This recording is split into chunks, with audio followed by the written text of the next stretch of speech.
Hi there. I think the theme for this week was change management. And for those of us in the tech industry, I think we all love change and thrive on change, but as we all know, our customers hate it. Now, one topic was some consternation about the fact that marketing cycles tend to be much shorter than product cycles. So, a marketing website might get updated every 2 years, even less. Sometimes there are company acquisitions where the company changes name, or there's a logo change, or there's a campaign change. But something I pointed out is that the life cycle of a marketing campaign is different than the life cycle of your application. And an application, its life cycle is roughly 10 years. I mean, some people have a little less, some people have a little more, but so they are decoupled. And yes, so when the marketing changes, sometimes you're going to want to make changes to your website, to your application.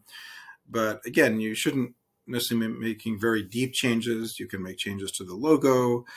Obviously, that's sort of the minimum, or sometimes naming. And I mean, in general, you want to avoid changes to the entire color scheme of the application just because you'll keep doing it over and over again. But again, you can do that if necessary. And then members of the roundtable did suggest some development best practices to make change easier if you need to go further than that, and I've included those in the notes.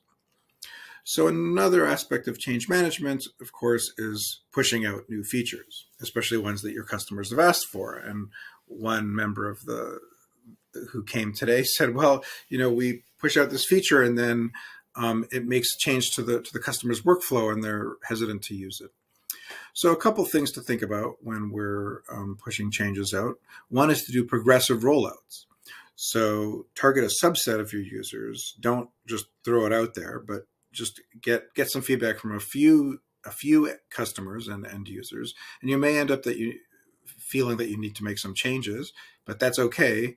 I know everyone likes to just have it done and then be out with.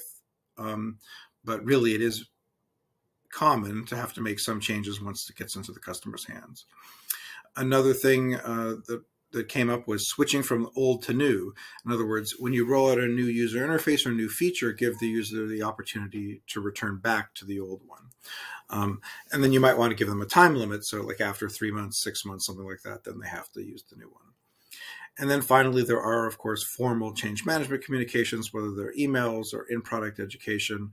In-product education is like when you see pop-ups that are telling you about new features. And those are coming increasingly popular. I mean, Google in general is starting to use those a lot. Like practically every time I log in, I'm getting a new update. So I think the idea there is that if Google's doing it all the time, it's becoming more and more accepted.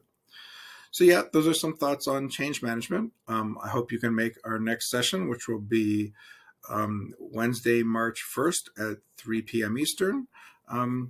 Yeah, I'd love to see you there. Thank you.